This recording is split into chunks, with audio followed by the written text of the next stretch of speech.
Okay, friends, in this short movie, I'm going to wrap up the creation of patterns using the pattern feature or advanced pattern options under the object menu. And first thing is I'm going to work inside of the square, which helps me to define and easily see the distances between objects in my pattern. So to begin with, I'm going to select my work here. I need to slide my interface over a little bit. Let's fit this in better. And I'm going to drag these shapes inside of the square that I've already made, being mindful to the distances that they have between their edges of the objects and the edges of the square. Pattern tiles take up a square space in Illustrator. So now I have these two objects, really four objects or more, selected, and I will go to Object and come down to Pattern and choose Make. And I get a dialog box telling me that the new pattern has been added, and any changes I make to the pattern will be applied to the swatch, this swatch that just got made. So in case I need to remember that, I won't check Don't Show again. I'll click OK. And now I can see what this work would look like if it was one entire pattern, but I want more from my pattern. So the next thing I'm going to do is select these two pieces, and I'm in a sub-editing mode here. If you notice, I'm inside of a sub-editing or a panel that is a pattern panel, kind of like a symbol in Flash or a graphic symbol editing mode.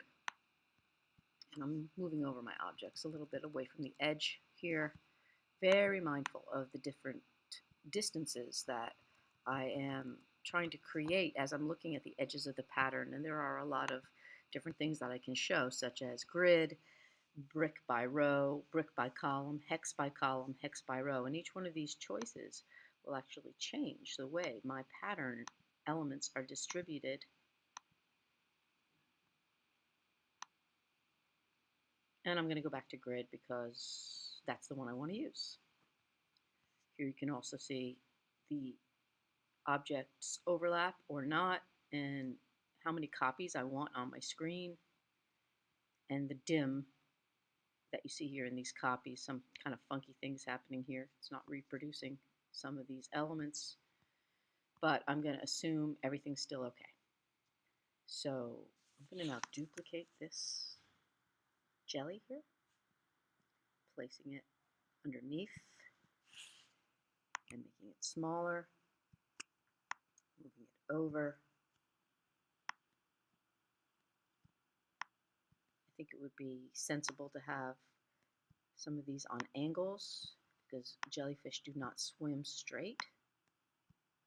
I can see there's a really large gap clearly made by this empty space, and this is where you might find that you need to place a pattern element overlapping the line. This gets kind of strange and tricky, so here's what I mean. As I move this holding the Option key down, it now appears to be really crowding the one above. So I'm going to move the one above down. And if I hold the Shift key, I can move faster. This is more what I was looking forward to creating, something that had a lot of depth and was playful. I think it would also be good to make this guy a little smaller, move it over, a little smaller,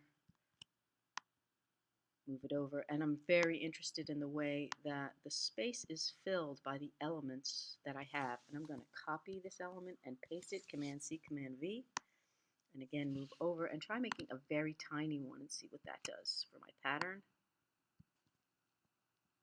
Rotate it in a slightly different angle. Click away to unselect everything. Lots of jellyfish. So there is my jellyfish pattern.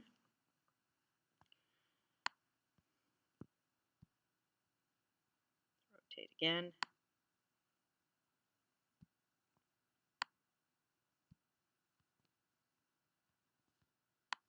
I think I'll flip this one over to help make it look different.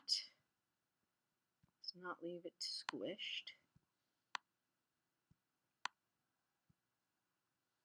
And this guy here, get a little taller.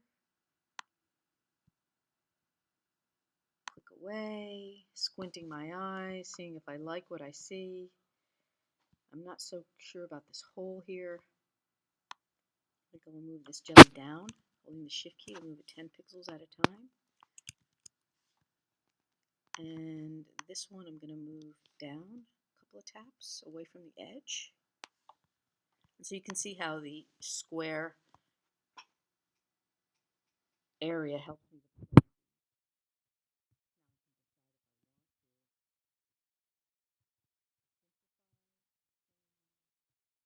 I want. I'm happy with this work. So I will click the pattern option box and go back to the screen. And you can see there's the pattern changes. I'll move these little guys away and create an area for zooming out. On my screen, I'm going to go ahead and delete this guide by choosing clear guides. And now I can see what my pattern will look like as it fills up a shape. And I'm going to create something not obvious here. Using the pen tool, I'll create an angular top and then a curved edge. And here, an angular bottom. And there I fill.